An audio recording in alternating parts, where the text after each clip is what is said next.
One of Jeffrey Epstein's victims was just found dead, and she allegedly took her own life.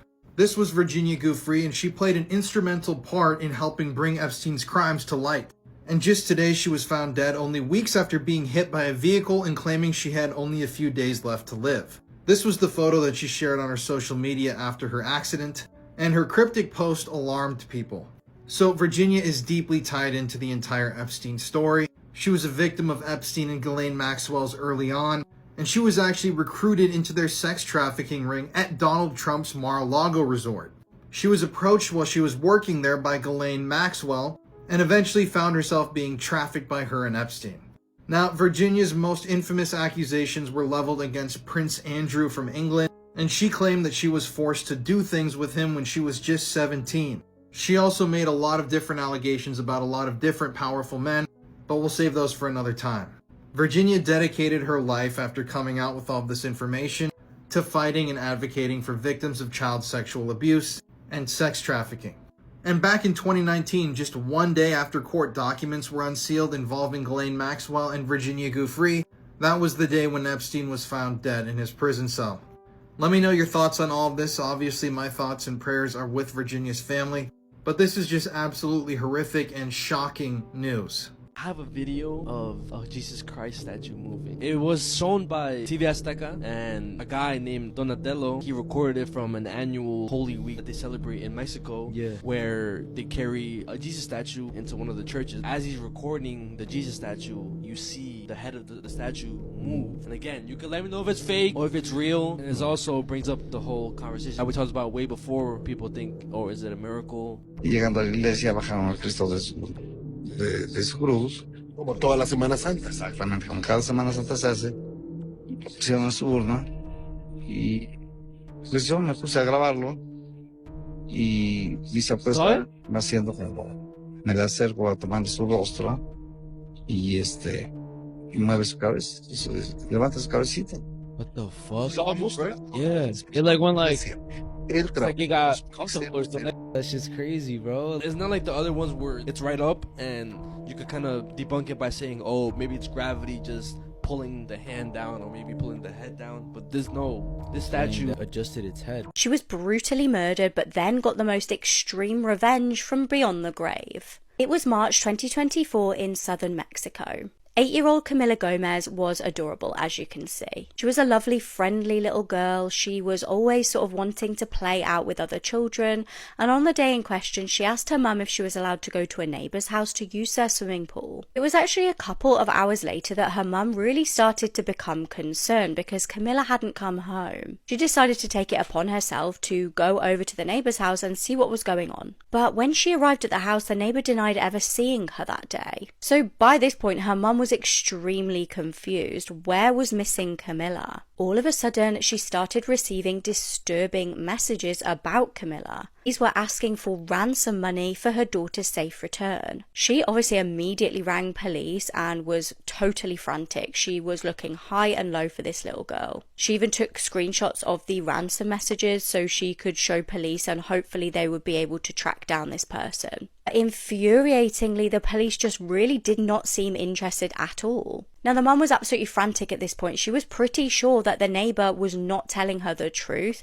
and that the child was being held at that house. So she went round to another neighbour's house and actually got security footage so that she could prove that her daughter had arrived at that house that day. Again, she was trying to prove to the police they needed to do something urgently. But again, the police honestly just had no interest in following this up, and time ticked on and on. And the mum's worst fears came true. Camila's lifeless little body was found dumped at the side of the road. Her mum was devastated, but also understandably furious that the police had literally just let this happen. Now, word spread about the believed killers of this little girl, and the local community were obviously furious at this story and the fact that these dangerous killers had just been allowed to do this. Police confirmed that they were investigating a woman and 2 men for aggravated homicide, but it was too late at this point. In the community's eyes, they had let this little girl die. Relatives of the child and the local residents banded together to protest against the police and demand justice. They started flipping cars in the street and blocking off roads. They hunted down the 3 people that they believed had killed this child. Now, despite the fact that police did arrive and attempt to intervene and disperse the crowd had one job in mind. They grabbed hold of the men and the woman and started viciously beating them. While the men were seriously hurt and rushed to hospital, they did survive, but the woman was beaten to death by this angry mob. And as far as I can tell, the local prosecutors treated the woman's death at the hands of the mob as qualified homicide, which I'd never heard before, but it apparently means where the circumstances surrounding the death warrant a less severe criminal charge than murder, but do still involve a criminal act resulting in death. I've said it once and I will say it again. Nothing is more disturbing to me than when someone just vanishes into thin air, leaving behind no clues. That's what happened to Sean Ritchie on Halloween night in 2014. He went to a party at a remote farmhouse with a few of his friends, and he was last seen running away into the bogland. What he was running away from, or who he was running away from, is still a mystery. And this is by far one of the most chilling disappearances I've ever come across, so let's talk about it. Sean Ritchie was 20 years old when he mysteriously disappeared on Halloween night in 2014. There's surprisingly not a lot of information about this case online, despite it being over 10 years ago, but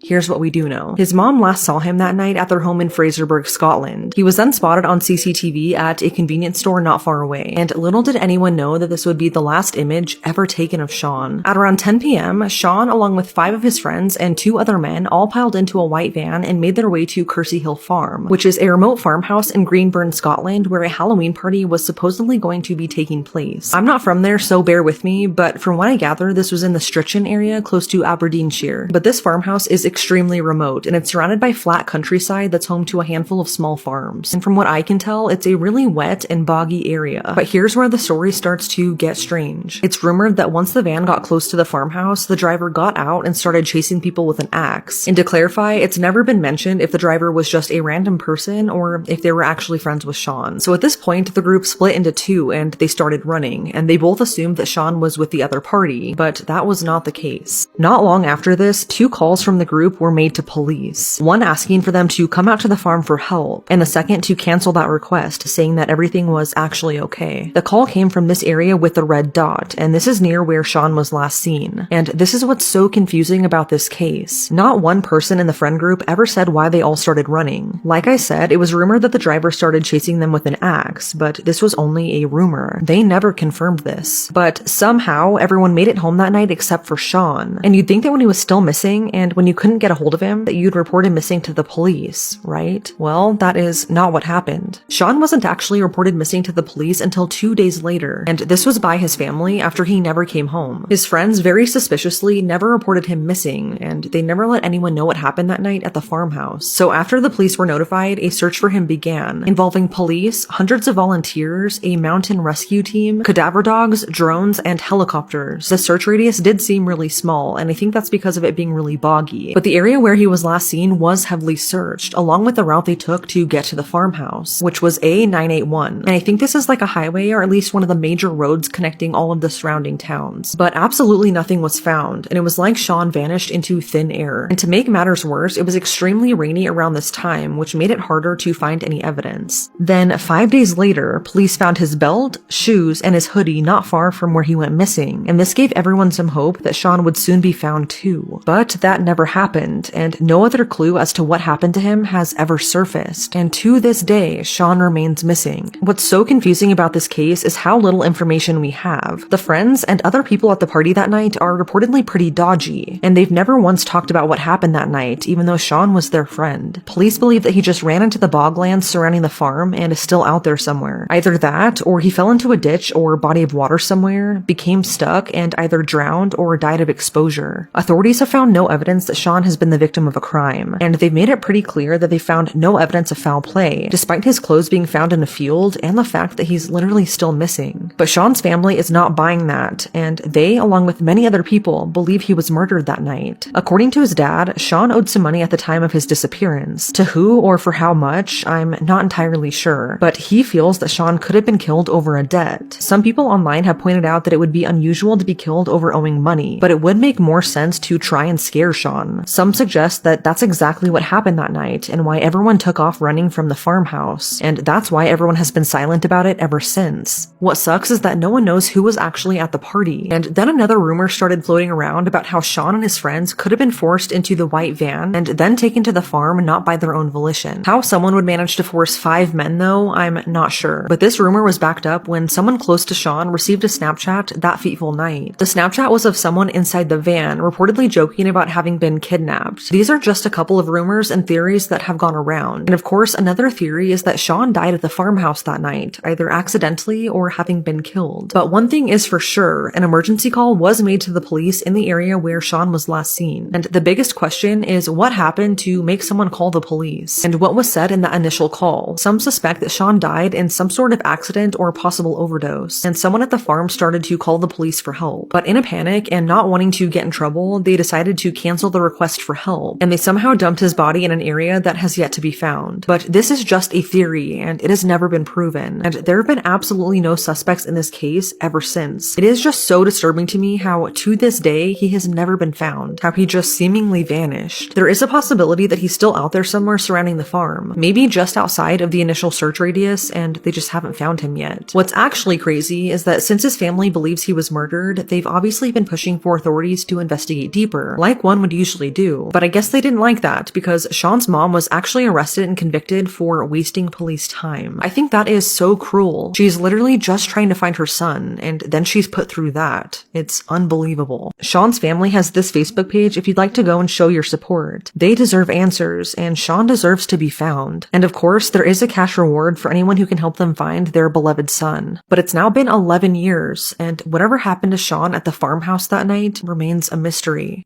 After dropping the frozen turkey into the deep fryer, it was only a matter of seconds before chaos erupted. What Cannon didn't understand or care to read about was that combining frozen meat with boiling oil is a deadly science experiment waiting to go wrong. As the rock-solid bird hit the searing oil, the extreme temperature difference created an instant burst of superheated steam. The moisture trapped inside the frozen turkey expanded with explosive force, turning the fryer into a grease-fueled rocket launcher.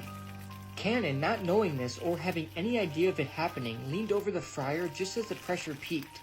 And then, boom, the turkey shot out of the pot like it was fired from a medieval catapult. It struck him square in the face at full speed. The impact shattered his nose, crushing cartilage and bone, driving fragments straight into his frontal lobe, resulting in instant brain trauma and instant death. His friends who were there for the cookout looked down in horror at the mangled face of their friend who was just alive.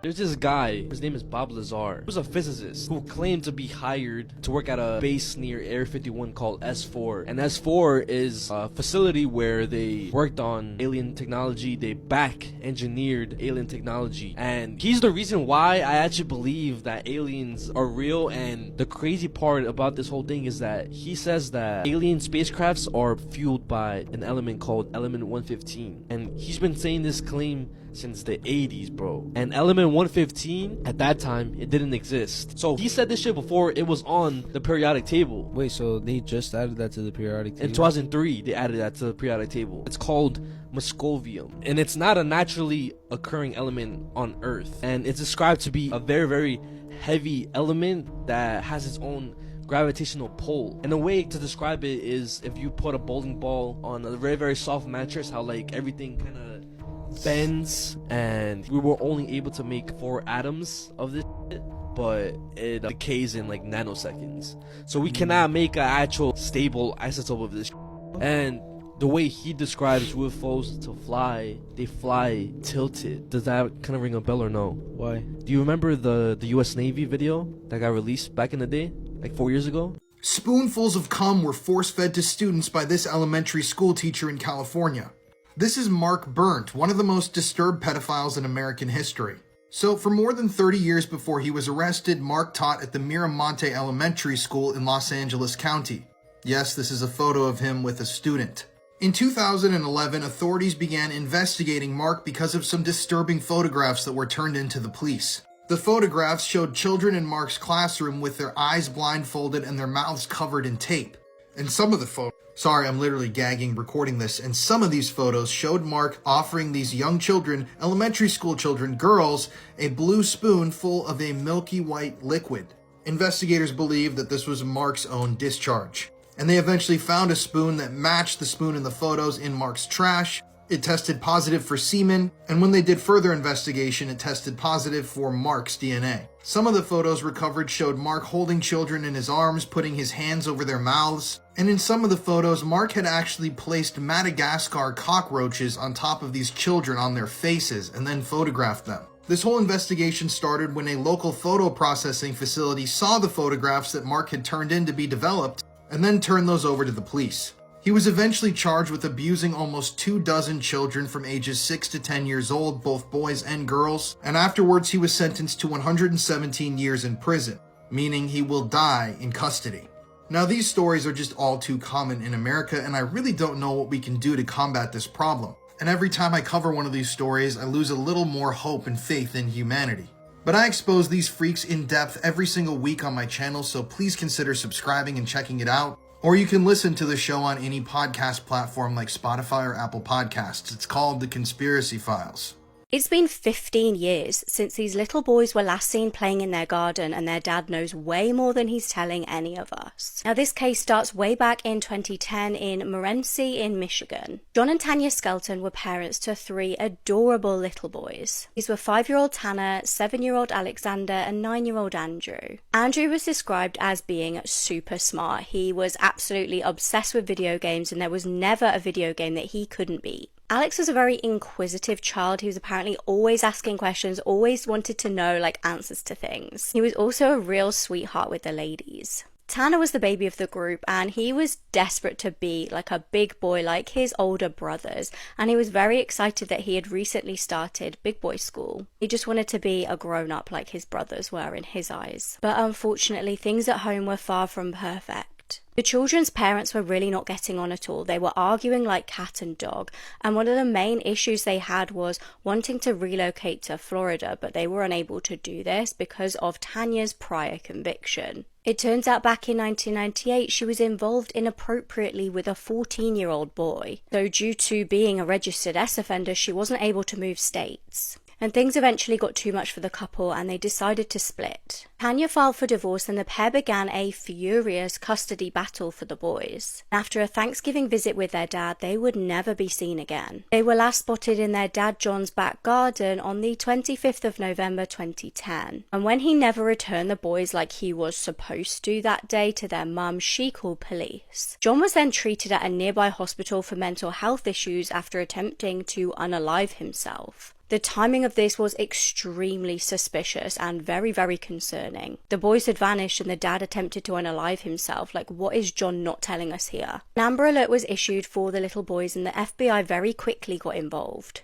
They were desperate to try and locate these missing children, but disturbingly, John had written a status on social media that drew even more unwanted attention. The day prior to the boys going missing, he stated, "May God and Tanya forgive me." Forgive you for what, John? Now, police interrogated John, and they were just demanding that he told them where these boys were. And John came up with this story that they pretty much knew was a lie straight off the bat. He told them that he had given them over to a female friend called Joanne Taylor. But when police looked into this, it was pretty clear that this Joanne Taylor never even existed. Police and local volunteers searched high and low for the little boys all over Ohio and Michigan until it was literally pitch black outside. Police knew, like I said, this Joanne Taylor thing was a total lie. She didn't exist.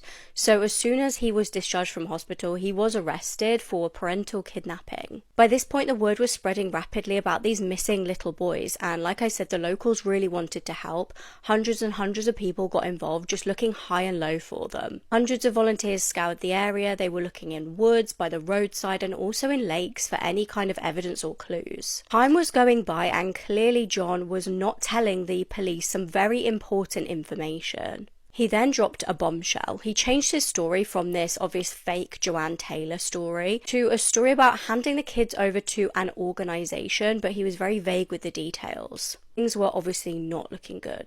Due to John's lack of cooperation and his clear lies to police, he was convicted of unlawful imprisonment and sentenced to 15 years in prison. But that means he's due out soon and there's still absolutely no sign of these missing children, and it's been 15 years now. Investigators are desperately scrambling for any more evidence so they can charge him with murder. Now, sickeningly, it transpired that John's laptop had some horrific Google searches, such as how to break a neck, spine, spinal cord, brain and brainstem.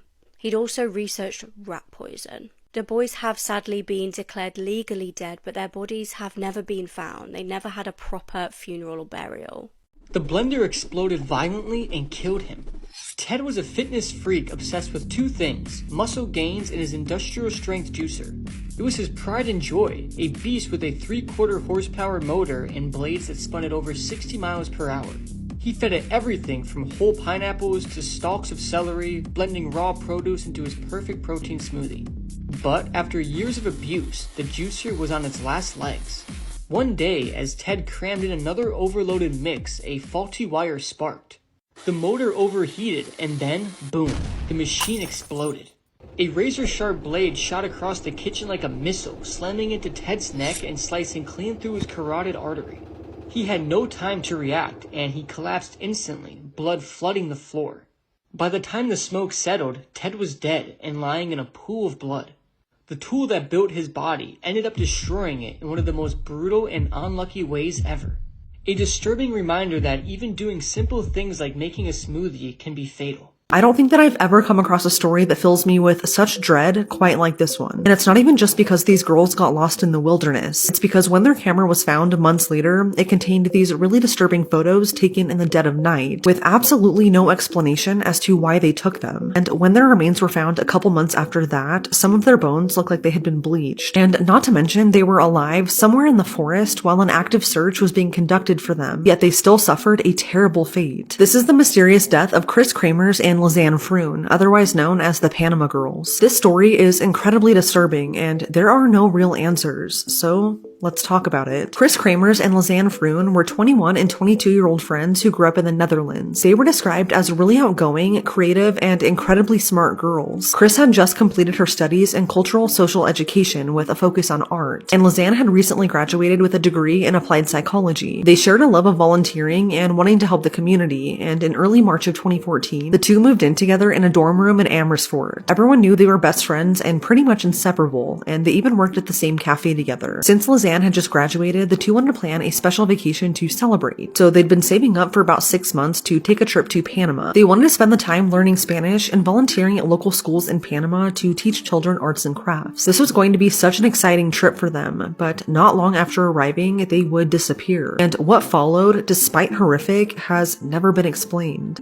On March 15th, 2014, Chris and Lizanne arrived in Panama, and they toured the country for about 2 weeks before landing in Bouquet, Cherokee. The girls decided to stay with the local host family while they volunteered teaching children in the community. They'd only planned to stay for about 4 more weeks, but it would soon become clear that they would never leave. On April 1st, 2014, Chris and Lizanne took the host family's dog, with their approval, and set out to hike the El Pianista Trail. They specifically wanted to hike the wilderness surrounding the Baru volcano, but before they did, the girls were last seen having brunch with 2 Dutchmen that they met while on the trip. There, they posted on Facebook that they wanted to walk around Bouquet and then go on this hike. After brunch, Chris, Lizanne, and the dog took off for said hike, never to be seen again. That night, the host family became concerned when their dog returned home safe and sound, but alone. The girls never made it back, so this is when they started looking around their home, but they found nothing. By the next day, Chris and Lizanne had missed an appointment with a local tour guide, and this is when the family knew something was horribly wrong. So they reported them missing to the police, who then took off searching for the girls. At this point, neither of the families were able to get a hold of the girls, which was odd since they talked daily. They would usually send them updates about their trip. After a few days of no contact, both of the girls' families went to Panama along with detectives from the Netherlands, and from there on, a full-scale search was conducted. This was a massive search too, involving local police, tracking dogs, and helicopters, and their focus was on the El Pianista Trail since that's where they were last known to be. This trail is known to kind of start out easy, but as you progress, it gets pretty dangerous and it's so dense and rugged. It is definitely not an easy place to search, but after combing through the jungle for 10 days, absolutely nothing was found. This left investigators stumped and no one really knew what had happened. But a little over 2 months later, Lizanne's backpack was found. It was reportedly found by a local woman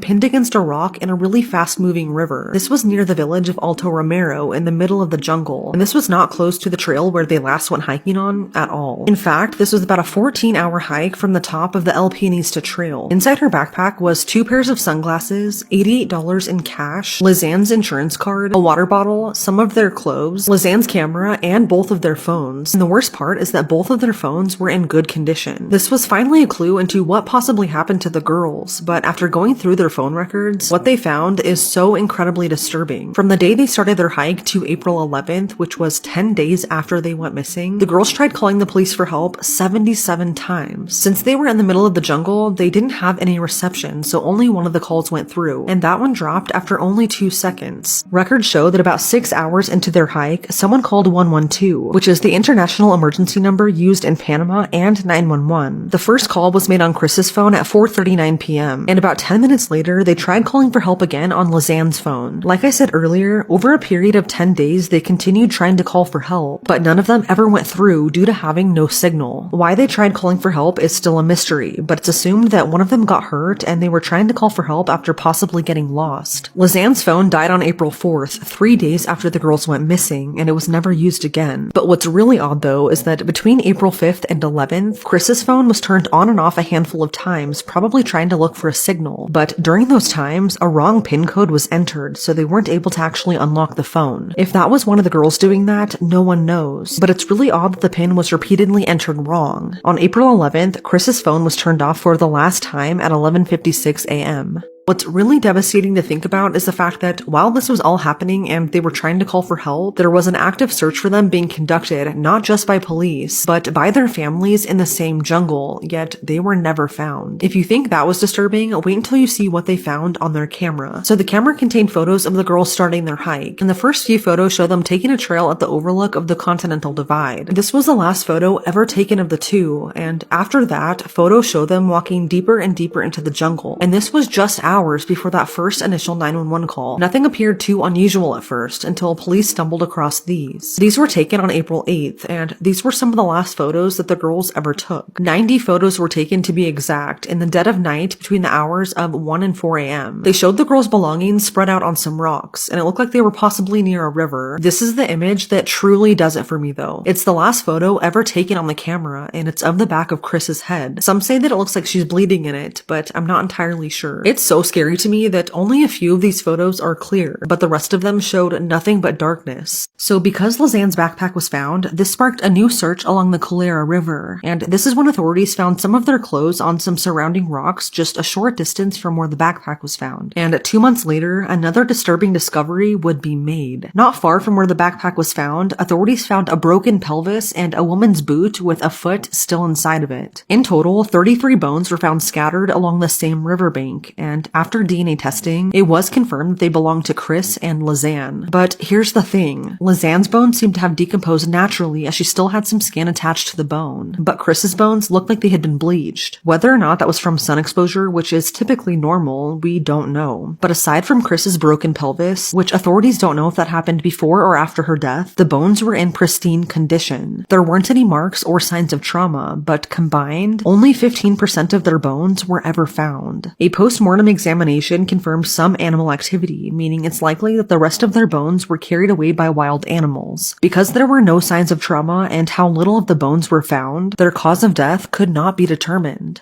Although to this day we don't know what happened to the girls, there are a few theories. One being that they possibly had an accident during their hike, with one of them getting hurt. That sparked them trying to call the police for help, but when they couldn't get a signal, they decided to hunker down and camp out for the night with the intention of trying to hike for help in the morning. Then when morning came, it's possible that they just went the wrong way along the steep riverbed where they would eventually be found. This led them deeper and deeper into the jungle with no way out. Then they just died of exposure after not being found. Investigators believe Chris possibly died on the night those photos were taken, which was the 8th. Their theory is that Lizanne took those photos to try and help her, maybe trying to use the flash to see. Or it's possible that they heard someone or something out there in the wilderness and used the flash to either scare them away or get their attention. Maybe then Lizanne tried to hike away on her own for help, but died in the process. No one knows for sure if they tried walking along the Changwinola River, which is known to locals as the Grinder. It's a really dangerous spot with sudden flash floods, and you have to cross a lot of really old rope bridges over the water. It's just a really dangerous area that even locals avoid. So it could be a possibility that they tried doing this and just accidentally died. Another theory is that the girls were met with foul play out there in the jungle and that someone else was involved. Some question whether or not the backpack was planted, but to me it kind of seems unlikely that it was. But one thing that kind of fuels this theory is the fact that no one knows who took those last known photos on the camera or why, and the fact that the wrong pin was entered on the phone several times. That doesn't seem right, considering the girls probably knew each other's passwords. But I truly don't think we will ever know what happened unless they find the rest of their remains. 2 years ago, it was said that a couple of journalists planned to go back and search a dam at the end of the river, because according to them, Panama authorities never tried looking for the rest of their remains. They just closed the case as undetermined and kind of just said that it must have been an accident, mainly because of the dangerous terrain. A lot of people question how this case was handled back when it initially happened. All I know is that I've never felt such dread when reading about a case like I have with this one. The entire thing is something straight out of a nightmare, and the fact that there aren't really even any answers is terrifying. But it's now been 11 years, and whatever happened to Chris and Lizanne out there in the wilderness remains a mystery. However, coined the phrase, "You can't make this stuff up," might have known the story of real-life boogeyman, Albert Fish. A slight, elderly man with grey hair, no one suspected the kindly single father of being sadistic child murderer and cannibal. My 2-year-old son accidentally shot me with a gun while I was pregnant. My name is Laura Ilg, and I was 31 years old and married. I was doing laundry when my 2-year-old son went into my husband's and my bedroom.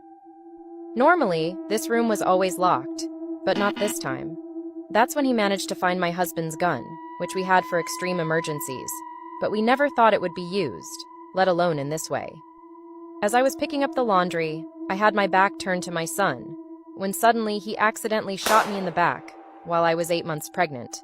I managed to call for help, and I was transported to the hospital. Unfortunately, I passed away a few minutes later due to my son's actions and my own carelessness. The baby I had been carrying for 8 months also did not survive, as the doctors couldn't save it. Unfortunately, my husband's gun took my life while he was absent. So, after hearing my story, are you in favor of or against guns in the United States? I'm looking forward to your opinion in the comments. Teenage cheerleader has been found murdered in her bath. Lisbeth Medina was a 16-year-old girl living in Texas. She studied at Edna High School, and her mum had actually recently moved to the area from Nebraska just the year prior. She was recently absent from a Christmas parade she was due to attend on the 5th of December. She'd actually planned to attend with her whole cheer squad, so it was very unusual that she didn't show up. Her mum decided to go and see where she was, and what she found was every parent's worst nightmare. Shockingly, she found her daughter in her pajamas, deceased in the bath. Due to her being found in her pajamas, authorities think this may mean she was killed before school on the day in question. Police believe that she is a victim of capital murder and have arrested a 23-year-old man. This is 23-year-old Rafael Romero. They have not yet released the girl's cause of death. Her auntie has launched a fundraising page for her family, and she states, "Any support that you can offer to my family at this time, anything is appreciated." These are pictures with the most disturbing backstories, part 4. Okay, here we have this picture. And the man shown here is just a chef cooking some food. But a little while later, he tosses his head into the fryer, completely deep frying his entire head with oil and dying. And the most messed up part about this is that there's a video of it. Apparently the man was possessed by some sort of ghost or demon, or he had some sort of mental illness, which was even noticed by some of his co-workers. But in the video, the man rotates his head extremely weirdly and inhumane, and just throws his head into the deep fryer with no hesitation, leading people to believe that he was possessed. Because why else would any sane person just throw their head into deep frying oil? I don't recommend anybody watching or searching up the video because it is pretty disturbing. Mainly because it just comes out of nowhere. 1 minute the chef is just cooking food doing his job, and the next he starts twisting his head all weirdly and throws his head into the deep frying oil. I will probably never watch it again, and you should never. I caught a brain-eating amoeba while swimming in an abandoned pool. My name is Caleb Zielgelbauer, and I was a 14-year-old in 2022 when my family decided to make the most of the summer by exploring local fairs and looking for a seaside house to enjoy our vacation. We found a house with a pool that wasn't in great condition, but the heat made us overlook this detail. We planned to explore nearby beaches and continue enjoying local attractions. However, we had no idea of the nightmare that awaited us.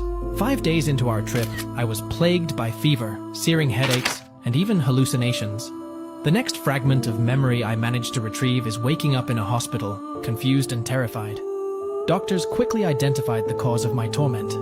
A brain-eating amoeba, a creature literally feasting on my mind while I innocently enjoyed my vacation. To make the situation even darker, this infection has a staggering mortality rate of 99%. My family was devastated, and I had only a 1% chance of survival. Doctors gave me no more than 4 days to live, but I survived. So this happened on Sunday. A man has been charged with aggravated assault and other charges after police alleged that he intentionally crashed his car into a Pennsylvania home. This resulted in the vehicle being lodged in the home's roof and the second story. At around 3:15 p.m. on the 6th of August, an incident occurred in Mifflin County, Pennsylvania. A 20-year-old called Evan Miller allegedly drove his vehicle into this home on purpose. Police stated in a news release that they believed that this was an intentional act. Joan Lepley, whose house was the one in question, says that she was with her cousins when they all heard a commotion. Joan heard her relatives shout to her, "There's a man on your roof and there's a car on your roof." The vehicle is thought to have collided with the embankment outside of the house, causing the car to propel upwards into the roof. Thankfully, because of where the car hit on the roof of the house, nobody was injured. If it had hit the ground floor of the house, it could have been a very different outcome. The driver has been charged with multiple charges, including aggravated assault, recklessly endangering another person, and obviously careless driving. After a man disappeared under mysterious circumstances, a random person browsing on Google Earth accidentally solved the mystery. William Maltz was 40 years old when he vanished. He disappeared from Lantana in Florida on the 8th of November 1997. Now, he wasn't particularly drunk when he left to go home, and he called his girlfriend at 9:30 p.m. to say he was nearly home. The police launched a missing persons investigation when he failed to return home that night. However, there were very few leads and the case soon went cold. It would be an agonizing 22 years before there was any news of what happened to him. It wasn't until the 28th of August 2019 that a member of the public was browsing on Google Earth and noticed something strange. It was the manager of the Grand Isles housing development near Palm Beach who was looking at the area via the satellite images on the website. They noticed something in a pond that looked like a submerged car. Police were notified and sent officers to investigate. The car was removed from the water and had clearly been under there for an extended period of time. It had completely rusted, and inside, as you may have guessed, were human remains. The medical examiner confirmed that the remains were William. The area had been a building site at the time of William's disappearance. It was concluded that he must have lost control of his car on his ride home and accidentally gone into the pond. His family were now finally able to have some closure and lay him to rest. This horrific murder will put you off ever buying off Facebook Marketplace again. Denise Williams was a 54-year-old mother of two from Pennsylvania. She worked as a nurse and lived in Hornerstown. It was April 2021 and she needed to buy a fridge for her boyfriend. As many people frequently do, she looked on Facebook Marketplace to try and get one secondhand. She had no idea it would cost her her life. She found the fridge that she wanted and contacted the seller, who was Joshua Gorgon, who was 26. After travelling to his house to pick up the fridge, she never made it back. Now, her family's quick thinking at this point undoubtedly played a massive part in the investigation. They reported her missing to police and provided them with the details of the Facebook seller post. Police were able to hunt down the seller's address and turn up. There they found a hideous crime scene. Several knives were found, and it transpired that Denise had been stabbed to death. Her car was discovered in a car park of a Richland Township shopping centre 4 blocks away. Fresh blood was found on the driver's side door. Tragically, Denise's brother Bobby Williams Jr. had actually been shot and killed in 2013 in an unrelated incident. Her family now had to grieve another homicide. It's believed that Denise and Joshua had had a disagreement about the price of the fridge. Things had clearly escalated horrendously. Joshua had stabbed the nurse multiple times before moving her car and phone from the scene in an attempt to throw police off the scent. Investigators stated it was clear that Denise had put up a massive fight to try and defend herself. He was given life plus 24 years in prison. This famous Hollywood actress allegedly groomed a 7-year-old and assaulted him when he was 17. This is Asia Argento. She has been in a lot of movies, including a lot of horror movies like George Romero's Land of the Dead. Her father is infamous Italian horror film director Dario Argento. And Asia Argento was dating Anthony Bourdain before his death. So when the Me Too movement was happening back in the 2018-2017 time, Asia came forward and accused Harvey Weinstein of assaulting her. She became one of the faces of the Me Too movement, which was a movement dedicated to listening to victims and believing them. Asia also claimed that another film director had drugged and assaulted her on the set of a film. But in 2004, Asia met young actor Jimmy Bennett on the set of a film. At the time, Jimmy pictured here was only 7 years old. As Jimmy grew older, he and Asia allegedly kept in contact. And in the year 2013, when Jimmy was only 2 months past his 17th birthday, Asia allegedly invited him to her hotel room, plied him with alcohol, and then assaulted him in a number of ways. So right after Asia came out and talked about her experiences with Harvey Weinstein, that's when Jimmy decided it was time for him to talk too. And quietly, behind closed doors, it was arranged that Jimmy would be paid almost $400,000 to keep quiet. Jimmy would even claim later on that he was inspired by the Me Too movement himself to speak about his own assault. Now, initially, Asia denied all these allegations to news outlets and said that his story was completely false. But then, after these denials were made public, evidence came out. A photograph was published of Asia wearing absolutely nothing while in bed with Jimmy. And there were also text messages made public where she admitted to assaulting the minor and said that it felt weird and that she didn't know he was a minor. Now, Rose McGowan actually came out and said, "We don't know the full details of the situation, show restraint and be gentle to Asia." And people absolutely roasted her because what she was saying was directly in contradiction to the entire purpose of the Me Too movement, which was to believe survivors of assault. Eventually, Asia's attorney admitted that there was an encounter between her and Jimmy, and she was fired from her position as a judge on the X Factor. Now, there are a lot of conspiracies dealing with Asia Argento and her late boyfriend, Anthony Bourdain. If you guys want me to talk about those, let me know in the comments section below. Breaking news, a shootout between this guy and the FBI 2 years ago has just led to a massive arrest of over 100 members of a global pedophile network. This is a tragic and sad story, but I'm thankful that these people are being arrested and brought to justice. So this is David Lee Huber. He was born and raised in Louisiana, but he eventually moved to southern Florida where he lived for most of his life. And on February 2nd, 2021, the FBI showed up to his front door because they were serving a warrant for his involvement in a CP case. And apparently the things that this guy was doing involving the CP were graphic and disturbing, so they sent out a huge force to take him in. So when agents first showed up at his door to serve this warrant, he saw them on his Ring doorbell camera, grabbed a rifle, and immediately began firing at them. A lot of the officers returned fire, but unfortunately 2 officers were struck and killed immediately. These were officers Daniel Alfin and Laura Schwarzenberger. Laura was killed instantly, but Daniel was hit and managed to return fire before he was killed. So after an absolutely massive police presence showed up and began returning fire, Daniel Lee Huber then barricaded himself inside of his home, returned fire a few times, but eventually took his own life. This obviously led to a massive response from the authorities, and when they looked into the computers and devices that he had in his possession, they were shocked. So apparently Daniel Lee Huber had been tied into an international pedophile ring. This ring operated on the dark web, they had highly encrypted file sharing devices, and this network spanned the globe. And when they found out that this guy was connected to all these other people, an international investigation was launched. Part of this investigation was focused in Australia, where a bulk of the people committing these crimes were located. I mean, all this was made public just yesterday, but the Australian suspects that were just arrested are between 32 and 81 years old. They're highly intelligent, as was stated on the release. They know how to manipulate computers and internet networks. And a lot of these members of this ring were producing and sharing their own CSAM or CP, which means that these men were some of the worst of the worst. But this led to an international investigation, like I said, and people were arrested here in America as well, a number of pedophiles that were attached to this network. So I definitely would consider this a win. Obviously, we don't know yet who was connected to this, what's going to come out of this, or exactly what these people were doing, but I think this is a step towards justice. And sadly, these two agents who heroically sacrificed their lives trying to protect children ended up saving so many more. But yeah, just here in America, 43 people connected to this investigation have already been arrested for producing CP, possessing CP, all of that. And I'm hoping they will arrest hundreds more.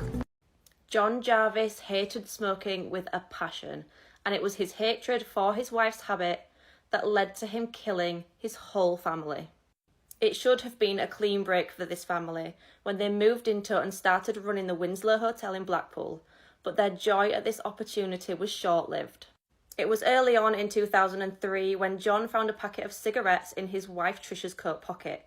He'd asked her to kick the habit multiple times, and she'd even signed a prenup agreement when they got married to say that she'd limit herself to 6 cigarettes a day, but to John, even one was too many.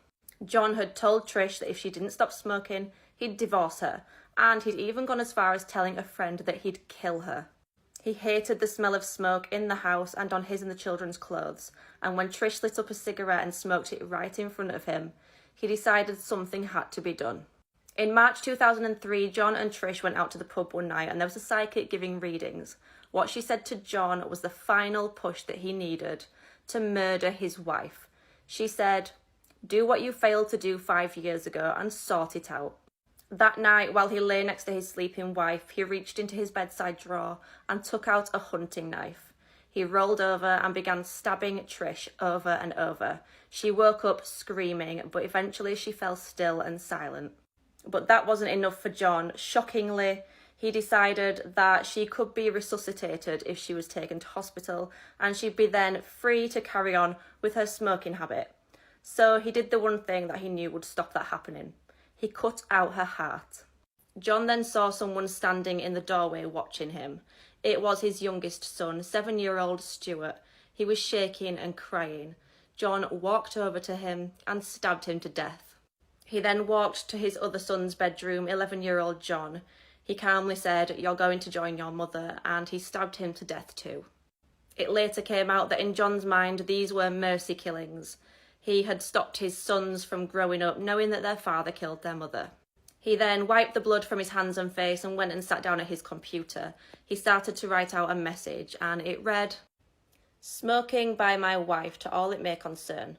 She never stopped, and if I only divorced her, I would always be reminded of the fact that she lied to me.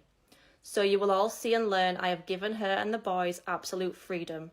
Forgive me for taking this drastic measure." He then typed in the names of Trisha's 2 brothers and pressed send. The next morning, John and Trisha's teenage daughter went to wake her brother for school, and she found him dead in a pool of blood. She found her parents' bedroom door locked, so she called for help, and the police eventually arrived.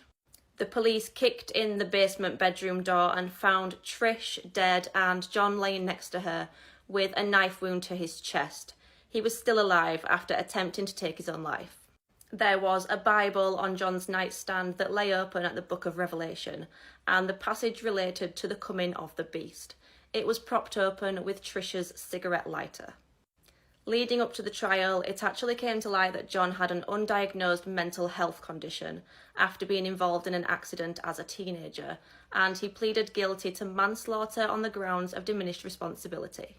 The judge accepted this plea and he was detained at Ashworth Hospital in Liverpool, where he remains indefinitely.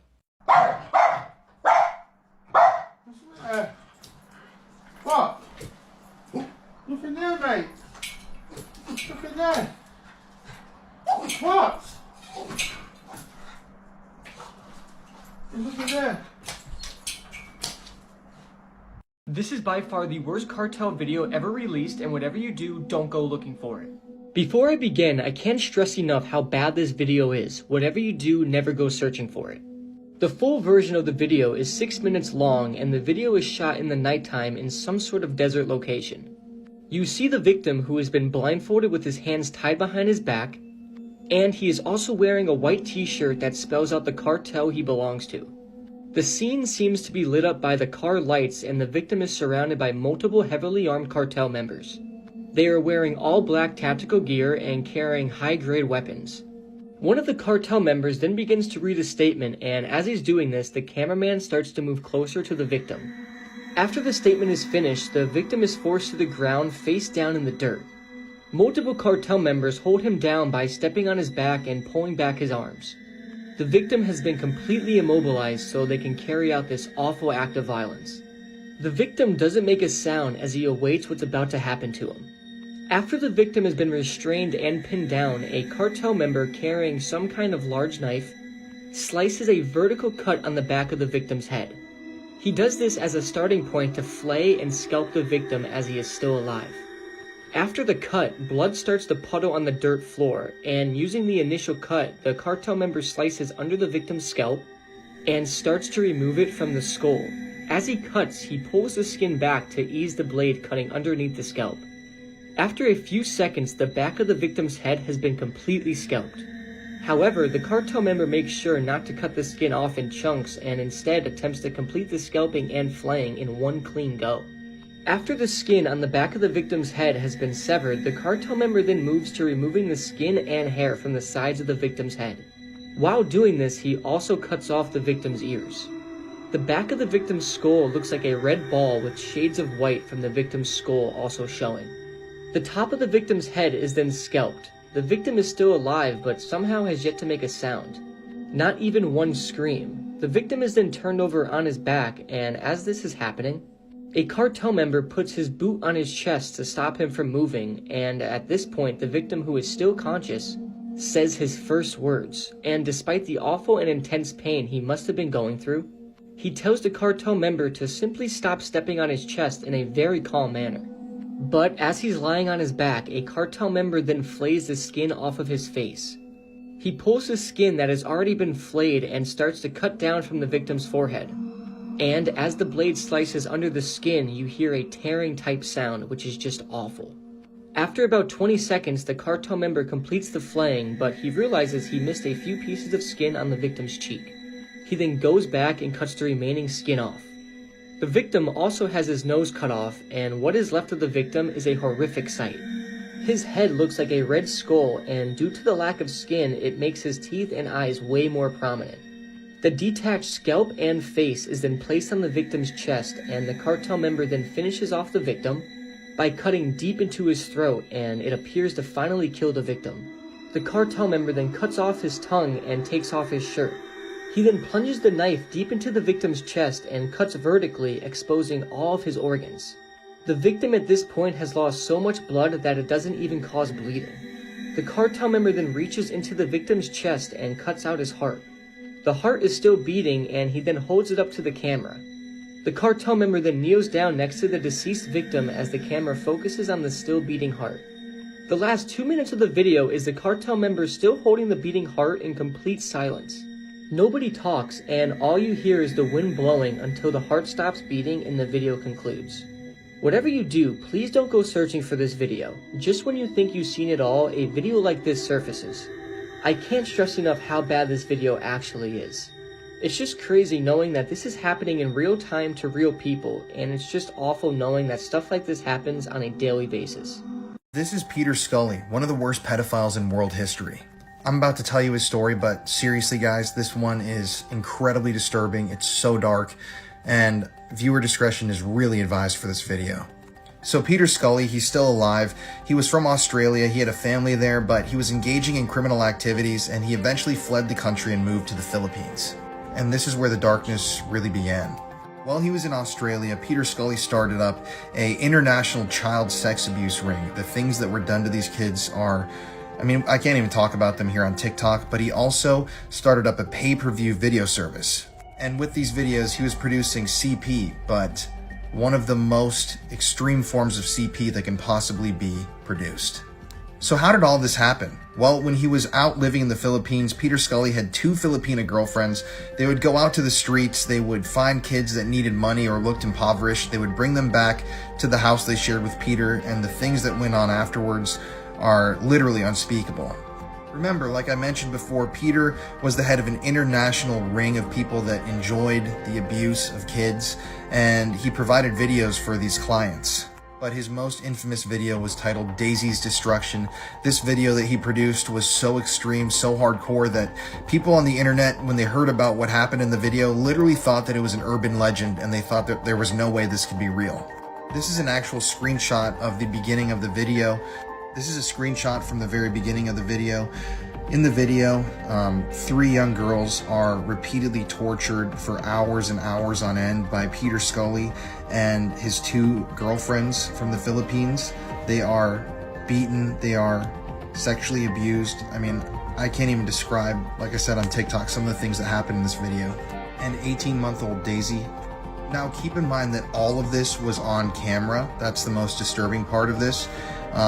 One of Peter's victims actually ended up dying. They were buried in his house. And this sick individual literally sold that video footage across the world. And what's even more disturbing is that there were lots of people willing to pay to see that video. I'm not kidding. People were paying $10,000 to view this video. That is absolute insanity that there are people that sick out there in the world. And this is only the beginning of the crimes that this guy carried out. Some of the other stuff that we're going to touch on is absolutely disgusting. It's just horrific. And the story of how Peter Scully was eventually identified and arrested is extremely captivating. I'm going to run out of time here on this video, but if you want to see a part 2, let me know below. The story is far from over.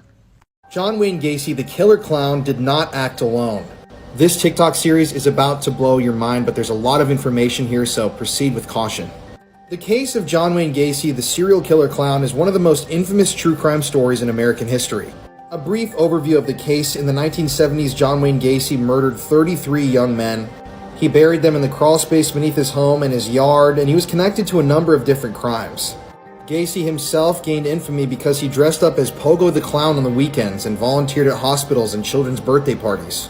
Now, the official story says that John Wayne Gacy acted completely alone. He had no help in carrying out any of these murders, but I really don't believe that that's the case. Through all of our research that we did for our podcast, we've determined that Gacy was connected to a number of other killers, pedophiles across America. And he even may have been connected to one of America's other most infamous serial killers, the Candyman out of Houston, Texas. So before we get into this, I want to state that I do believe that Gacy did murder some people, and I think he was very complicit in all of this, obviously, but I don't think that he acted alone. But why do I think that? So to start off, we need to talk about Jeffrey Rignall, this guy who was actually a survivor of John Wayne Gacy. After a night of abuse and essay at the hands of John Wayne Gacy, Jeffrey Rignall was allowed to go free. But what Jeffrey would go on to tell authorities and the media about what happened that night at Gacy's home is a major thing in this whole conspiracy. Now, Jeffrey would tell the police that while Gacy was essaying him, there was another man in the room. Now, whether or not this other man participated in the essaying or they were there to watch, it doesn't matter. Someone was watching this criminal act occur. He knew he could give a description of the guy, and he knew that someone else was there watching this happen. Then we get to Robert Bob Gilroy, who was a victim of John Wayne Gacy. So Robert Gilroy was abducted on September 15th, 1977. That's the official date that he went missing. He was supposed to show up for an event after that day, but he never showed. But John Wayne Gacy's plane tickets and records placed him as being out of the state at the time. His plane tickets from the time show that Gacy left Illinois on September 12th, and he didn't return until September 16th, the day after Robert Gilroy went missing. Already, these two facts point to a larger conspiracy at hand. There may have been people helping procure victims for Gacy, and he may have been even paying for these victims. And that's when we get to Philip Paskey and John David Norman, two of the most horrific people I've ever read about, and this is where the connections with the case start to get really shocking. And we've talked about John David Norman here on my TikTok before. This guy was connected with the higher-ups in the government. This guy had lots of political power, and he was a known pedophile. Remember, in earlier TikToks, I even told you about how John David Norman was arrested multiple times. He had Rolodexes full of index cards of the people who he was supplying these young men to. And both times, the police departments lost the Rolodexes and lost all the names of the abusers. But how did they connect to Gacy? Well, in part 2, we're going to talk about it.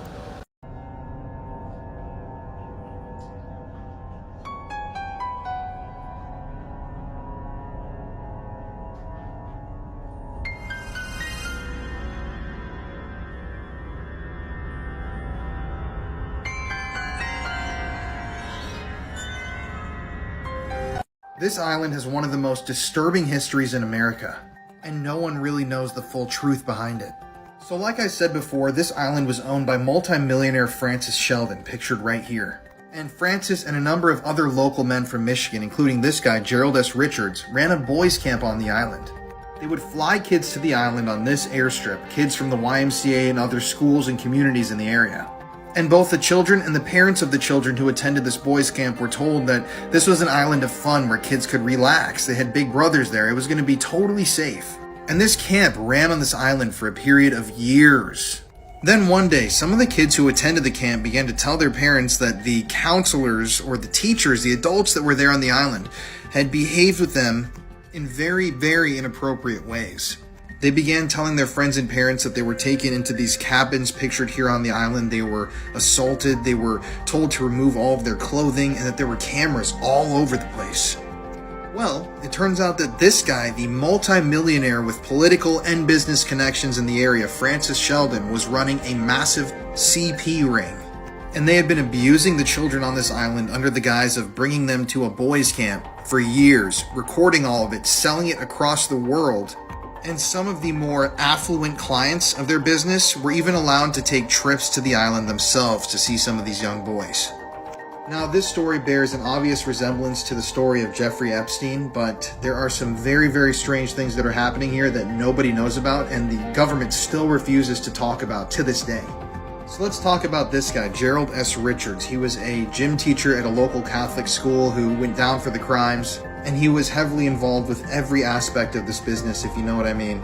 Well, it seems like through his political and business connections, Francis Sheldon was actually tipped off that he was about to be arrested and raided and charged with these horrific crimes. So Francis, before he could be brought to justice for these crimes, he actually fled the country in a personal plane. He then moved to France, got remarried, and died in Amsterdam, and never had to pay for any of the crimes that were committed here. But it's when we start talking about the murders that this story really starts to blow my mind. So take a good look at this guy, Chris Bush. This is Christopher Bush's father, Harold Lee Bush. Now, he was an executive with General Motors, and the family was obviously extremely wealthy. They were politically connected, and they were very connected to every business in the area. These guys had a lot of power. But back to Christopher Bush. This guy had assaulted a number of children. He'd been let out of prison, let out of jail in a very, very suspicious way multiple times, put on bail for serious offenses.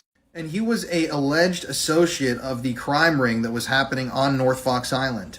Meaning that, like I said earlier, he was one of those people who could afford to actually fly out to the island to do things himself. I'm out of time. Follow for part 3. This is where it gets juicy.